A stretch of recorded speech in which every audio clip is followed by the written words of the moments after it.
Hey everybody, Rob Ferretti here, and today I've got a couple of cars behind me just for dramatic effect.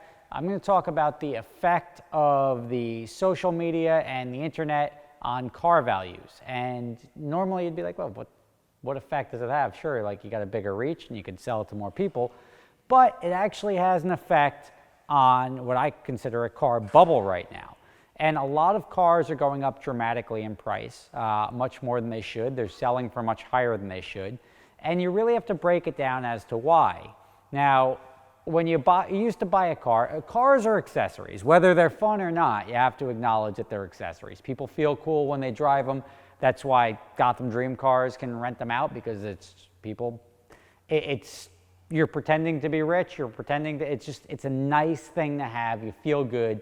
Everybody looks at you when you get out of a Lamborghini. You feel like a celebrity for the day. It's understandable. So you see why there's a draw to the cars. You watch my channel, you obviously have a draw to the cars anyway. But cars have been going up in value. And when you have it as an accessory, which is essentially what it is, your neighbor knows you have it. Your friends know you have it. When you drive to dinner, the people know you have it. When you drive to a club or wherever you go, people know you have a car. There's value to you there. You're used to it. It's cool. It's hip. And you drive around and people are like, who's that guy? Or, hey, my neighbor's got a Ferrari, my neighbor's got this. So that gets old after a while, because eventually everybody just sort of it's matter of fact. They walk past it, they know you have the car, they don't really think much of it. Now you have something that's called social media. And social media has now taken your neighborhood and made it much bigger. So now your neighborhood is everybody on the internet. And a car such as Shavam's M3 Lightweight out there, it's a very matter-of-fact car, but there's a couple of people or a couple thousand people that think that car is cool. And when it's just you in your neighborhood and you go to the same car show every week and everyone knows Joe's got his M3 Lightweight, then it loses its appeal. But when new people are discovering every day that Shavam owns that car, it doesn't really get old. So it continually drives up the prices on these cars. It drives up the interest because more people are seeing them. It really has a giant effect on the hypercar market. You see a lot of these guys going out there and naming their cars. This is, I'm trying to think of the Le Mans Elisa, the Project Huayra, or whatever. Like, I don't even know what Brett David's Huayra is called down in Florida. He's got a name for it. I think that may be Le Mans Elisa. I can't even keep up. But these guys, they build these personas and build these accounts around these cars, and that adds like never-ending value for them. They just see that, like, look at my Instagram account. It's got 100,000 people that like the fact that, like, I have this car. And that is what's helping keep that car bubble up.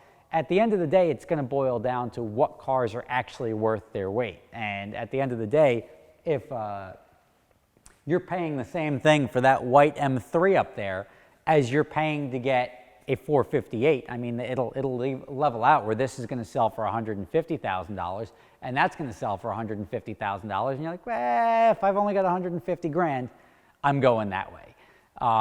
So all of these things have to come into play. You have to realize that cars are meant to be driven, really. Now they're really being used as sort of status symbols, collector's items, which is good. A lot of people are jumping into the car market because they see the price going up. And you know what? When somebody's got money and they see the price of something going up, they want a piece of that action.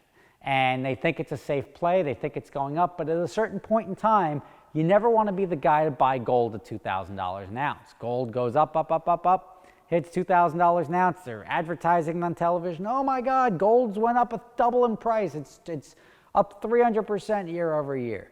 And you're like, well, I better get that before I miss out on the next 300%. You buy it at 2,000, goes right down. So you want to make sure you're not buying it at the top. A lot of these cars aren't really worth what they're selling for. There's a lot of cars that, like some of these Porsches, they're nostalgic and everything like that, but they're not really worth the money that people are asking for them. And they're not worth $500,000. Like a 911R is not $1 million car. Don't care who you ask, where you look, what you're doing. If it's not serial number one and it's going to sit in a bubble wrap for its entire life, it's not worth that big money. It's worth something as a driver. There's fewer of the cars and there are people with money that want to buy them. That drives the price up a little bit, but somebody's going to be left holding the bag eventually. Like when the new Lamborghinis come out, the Aventador is $50,000, whatever the new Aventador is, $50,000 over market price because they can't build them fast enough to get them into the hands to everyone that wants to be driving the newest, hottest car, but that disappears real quickly, and then all of a sudden the car's selling for $100 under list. All things to keep in mind. There's a lot to digest with what I just said, but if you look at it, even before I jump off this video, if you look at the collector car market, there's got to be a market to buy the cars, and at a certain price point, and the economy's good right now. And if the economy's not good, the first thing to go are going to be these cars that people are hoping hold a value in. Right now, not a lot of people are selling.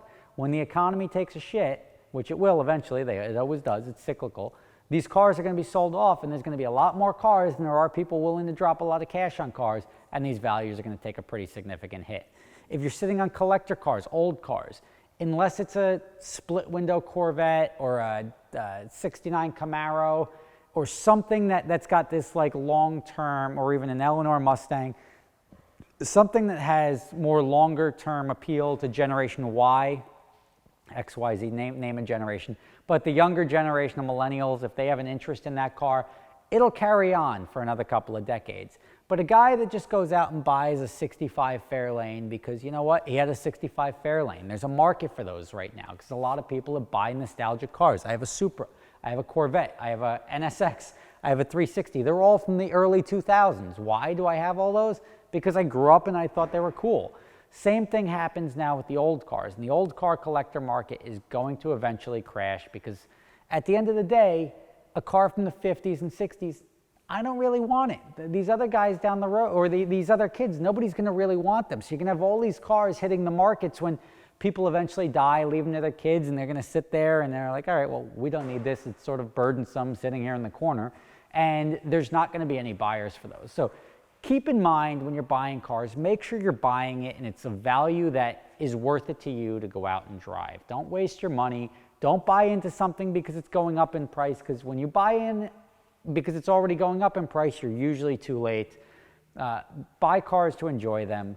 Social media is sort of keeping that bubble inflated a little bit longer than I think it should be. I think it usually would have probably popped by now, but there is a car market bubble that's out there. Certain cars like the NSX, the new NSX, shouldn't be selling over sticker. I get phone calls. I see these little hints in the market, like somebody calling me up from a dealership saying, hey, you want to buy this car? If the car is that hot and it's selling over sticker, you're not cold calling me, who has expressed zero interest in buying one and trying to sell me one. So all stuff to keep in mind. Discuss your thoughts below. Cars are fun. They're meant to be driven. Go buy them. Go drive them. At the end of the day, if you buy something, you park it regardless of what it's worth. If you don't get enjoyment out of it other than telling people you own it, it makes no sense, because these are cars that are designed not to sit in the garage. They're designed to go out and perform and have fun and bring enjoyment to the person operating them. That's what you should do. Those are the memories you take with you to the grave. And as morbid as that sounds, at the end of your life, you are the sum of your experiences. And whether you owned a car and left it in your garage your whole life, that's not really too impressive. That's all I got. Catch you next time.